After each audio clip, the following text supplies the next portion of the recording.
নমস্কার বন্ধুরা, আশা করি সবাই ভালো আছেন। আবার একটা নতুন ভিডিওতে আপনাদের সবাইকে স্বাগত। এ মাসে আমার ছেলের জন্ম মাস, আর আমার বাড়ি অনুযায়ী বা আমার বাড়ির নিয়ম অনুযায়ী জন্ম মাসে পায়েস হয়, জন্মদিনে হয় না। তো সেই উপলক্ষে পায়েস করেছিলাম। আমাদের সবার বাড়িতেই যে কোনো শুভ অনুষ্ঠানে পায়েস হয়, সবাই তৈরি করি।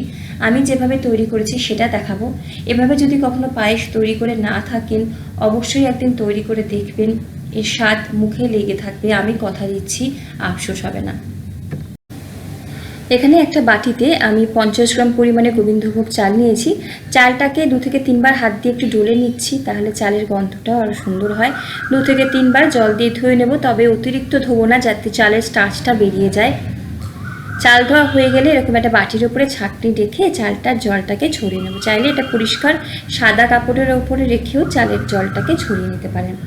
এদিকে একটা কড়াইতে নিয়ে নেবো 1 চা চামচ পরিমাণে ঘি। ঘিটা গরম হয়ে গেলে 1 মুঠো কাজু বাদাম দেবো। কাজু বাদামটা মিনিট খানেক নাড়াচাড়া করে তারপরে দেবো 1 মুঠো কিশমিশ। নিজেদের পছন্দ অনুযায়ী আরও অনেক বাদাম দিতে পারেন, যেমন আমন্ড দিতে পারেন, পেস্তা দিতে পারেন, নিজেদের পছন্দ মতো যে কোনো বাদাম দিতে পারেন। এখানে কাজু আর কিশমিশটা ভাজা হয়ে গেলে তুলে সাইডে রেখে দিচ্ছি। যে চালটাকে রাখলাম এখানে এই কড়াইতে 1 চা চামচ ঘিয়ে ইচ্ছা হলে চালটাকে একবার ভেজে নিতে পারেন, অথবা আমি যেভাবে করছি সেটাও করতে পারেন। এই কড়াইতেই আমি 200 গ্রাম চিনি নিয়ে নেব। চিনিটাকে প্রথমে মিডিয়াম ফ্লেমে রেখে দেব। সাইড থেকে যখন চিনিটা লালচে হওয়া শুরু করবে তখন গ্যাসের ফ্লেমটাকে লোতে করে দেব। দেখুন, চিনিটা যখন সাইড থেকে এরকম লাল হওয়া শুরু করবে তখন গ্যাসের ফ্লেমটা লোতে করে আমাদের একটু নাড়াচাড়া করতে হবে আর ক্যারামেল তৈরি করে নিতে হবে।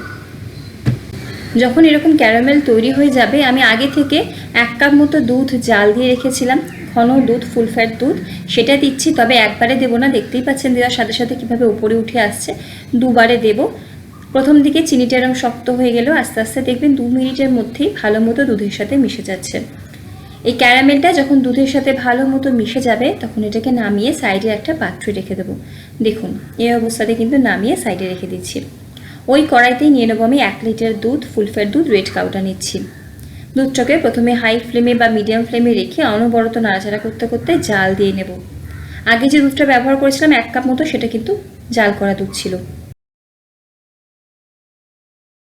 দুধটা যখন জাল হয়ে যাবে গ্যাসের ফ্লেমটা মিডিয়ামে করে মিনিট 2 ফুটিয়ে নেব।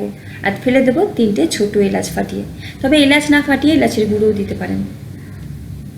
দেবো একটা তেজপাতা। দুধটাকে ভালো মতো কিন্তু 4 থেকে 5 মিনিট ফুটিয়ে নেব মিডিয়াম ফ্লেমে।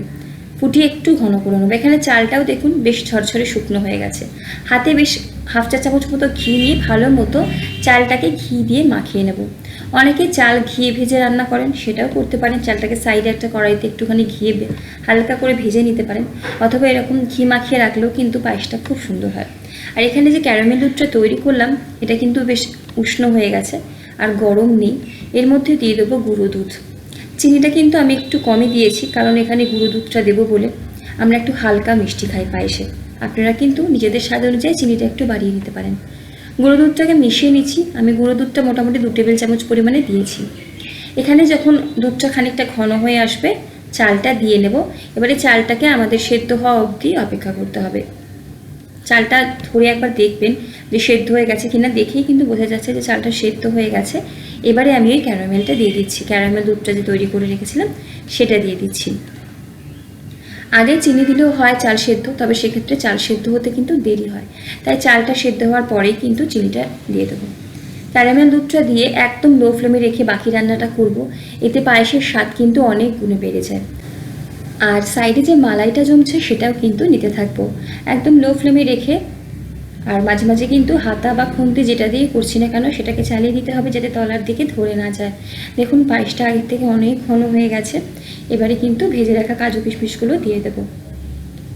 আপনারা কাজু কিশমিশটা কিন্তু আরও বেশি পরিমাণে দিতে পারেন। কাজু কিশমিশ বেশি পরিমাণে দিলে খেতে ভালো হবে, আরও বেশি স্বাভাবিক ব্যাপার এটাই। তো আরও লো ফ্লেমে কিন্তু আমি আরও কিছুক্ষণ কিন্তু পায়েসটাকে জাল করে নেব বা ফুটিয়ে নেব, যেটাই বলেন। বেশ যখন ঘন হয়ে একটা ক্ষীরের মতো হয়ে আসবে ততক্ষণ অবধি কিন্তু পায়েসটা আমি রান্না করব। এবার দেখুন পায়েসটা কতটা ঘন হয়ে গেছে, একদম ক্ষীরের মতো হয়ে গেছে। এর থেকে বেশি আর রান্না করার দরকার নেই।